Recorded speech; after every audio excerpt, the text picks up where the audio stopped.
Bonjour Nicolas Bouzou. Bonjour Dimitri, bonjour à tous. Alors Nicolas, ne dites plus les BRICS, mais donc les BRICS+, le club des grands émergents est passé le 1er janvier de 5 à 10 membres, avec l'intégration donc de l'Arabie Saoudite, de l'Iran, des Émirats Arabes Unis, de l'Égypte et de l'Éthiopie.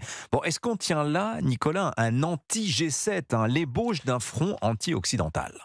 Les premiers intéressés, c'est-à-dire les pays qui composent les BRICS, la Chine en tête, vous répondrez oui, en s'appuyant sur des chiffres qui sont spectaculaires. 10 membres qui représentent désormais la moitié de la population planétaire et un quart de l'économie mondiale. Donc c'est beaucoup. Et puis une orientation commune, diminuer la dépendance aux technologies occidentales et même, à terme, se passer du dollar.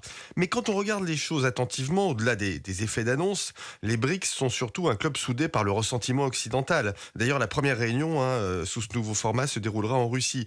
Mais il n'y a pas de projet précis, et pour cause.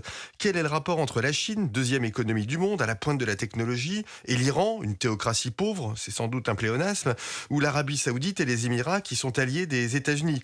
Ce n'est pas en additionnant des chiffres, et ceux des BRICS sont spectaculaires, qu'on obtient un ensemble cohérent. Alors il y a un pays qui a décliné l'invitation des BRICS, c'est l'Argentine, Nicolas Bouzou. Ouais, c'est intéressant. La nouvelle administration argentine menée par le nouveau président Javier Milei, ce libéral au style populiste, semble finalement assez pragmatique. Le nouveau président préfère rester proche des États-Unis parce qu'il considère que leur domination économique et militaire n'est pas menacée et parce qu'il ne veut pas monter de projet avec des pays, ceux des BRICS, qui ne respectent ni le libre-échange ni la démocratie. Ce qui semble quand même une position assez sage. Milei nous dit au fond que l'avenir n'est pas du côté des BRICS, mais plutôt du côté occidental. Dans le climat anti-occidental actuel, ça détonne. Alors à ce propos, Javier Milei, il est sévèrement critiqué en ce moment pour ses premières décisions à la tête du pays. Racontez-nous.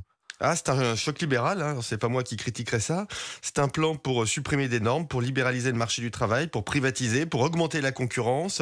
L'idée fondamentale, c'est que l'économie argentine a besoin de liberté, de compétition et de droits pour se développer. Milei réduit aussi fortement la dépense publique et pour que l'économie ne plonge pas, il dévalue le peso, la monnaie argentine, pour relancer les exportations.